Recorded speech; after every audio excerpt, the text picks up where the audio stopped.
you to imagine that right now you're a young sailor on a battleship at Pearl Harbor in 1941,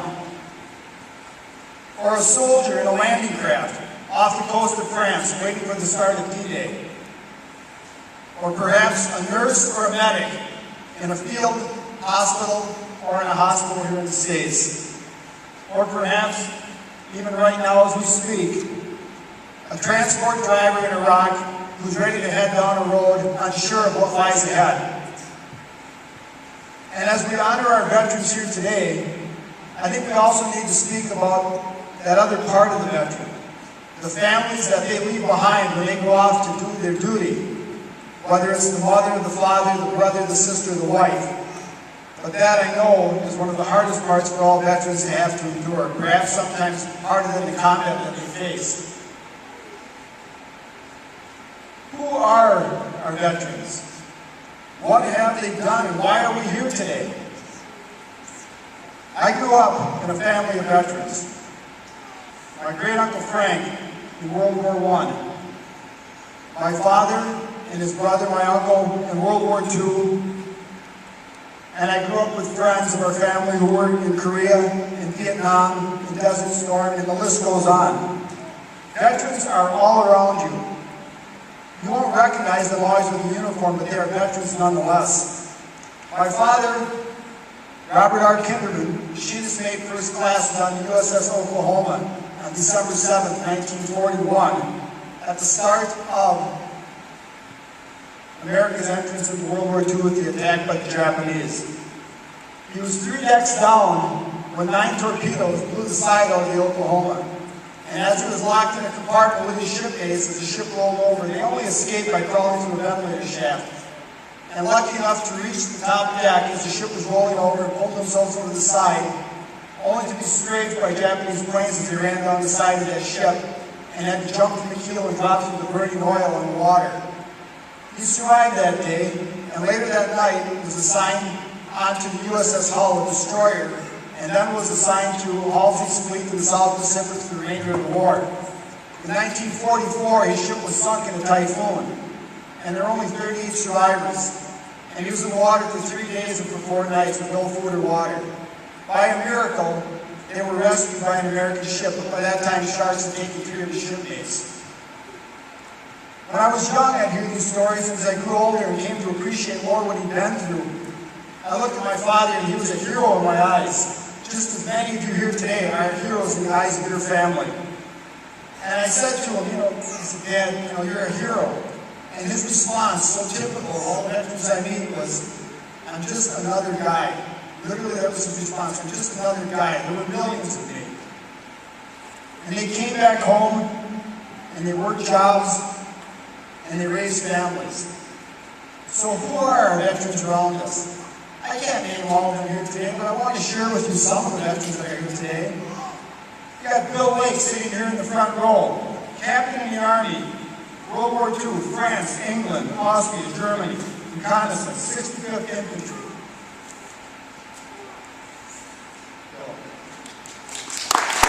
We have Korean war vets, Cecil Scribner, Jerry Hanachek, seated right here.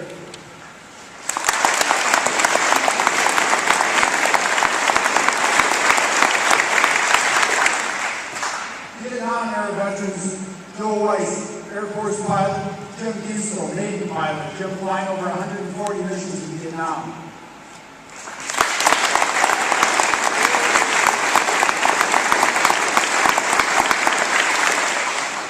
And yes, throughout all these years, women are well represented. We have Val Forey sitting here in our garden in front, Army vet 1980s.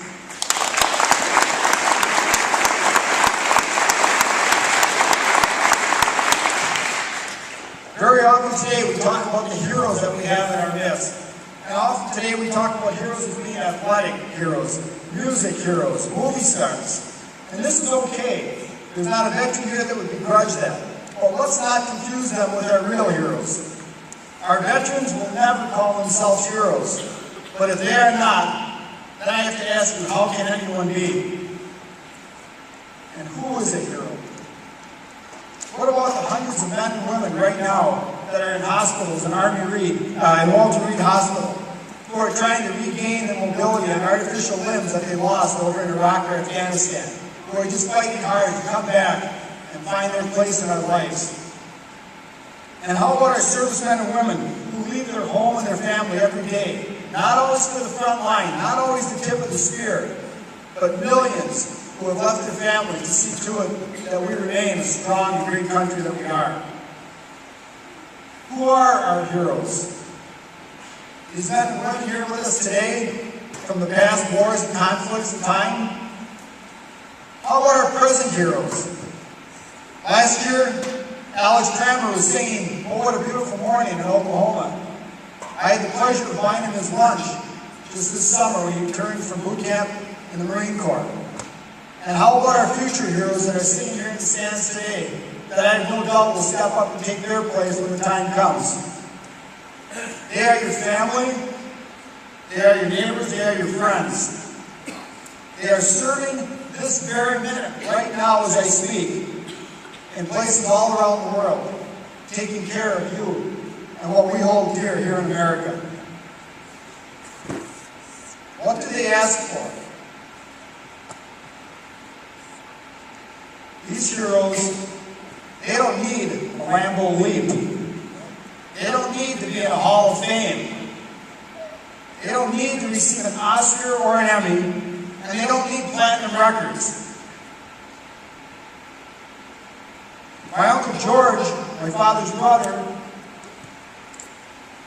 was shot down on Omaha Beach on the first wave at Normandy. His fellow soldiers pulled him up to the seawall and got him out of the terrible fire that was going on. And there he lay throughout the day. At the end of that day, they realized he was still surviving. And they got him onto a launch and they got him back to a hospital in England. And he survived and he lived to be 91 years old. And when I talked to him about it just about 6-7 years ago, in their true humble way again, all he could say to me was, "I just did my job." This is what all of these vets will tell you. They just did their job. They will tell you that they love their country. They will ask you to keep America strong. And as we will do shortly, they will also ask you to keep a place in your heart for those who didn't come home. Because I'm reminded of something I saw one time on a veteran's shirt that said, "All vets gave some, but some vets gave all and did not return." So today is Veterans Day. It is a very special day. It is a day we should never take for granted. It's a solemn day of remembrance, but it is also a day of celebration. But it is their day. It is Veterans Day. I think all of you here remember the way the community came together when 9/11 occurred in Yanthol's Chim. And I think you remember how the community came together when we had the deployment of our National Guard troops and they were being sent into harm's way, as well as the way the community pulled together when we welcomed them back home again.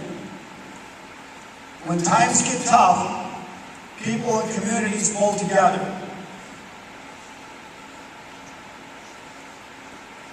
I'm reminded of the words of the song that Lee Greenwood sings. It says, "I'm proud to be an American, where at least I know I'm free. And I won't forget the men who died, who gave that right to me." Today, we thank you, veterans, for your service. And I ask right now that all of you non-veterans here would stand and join me in giving the ovation to them that they deserve.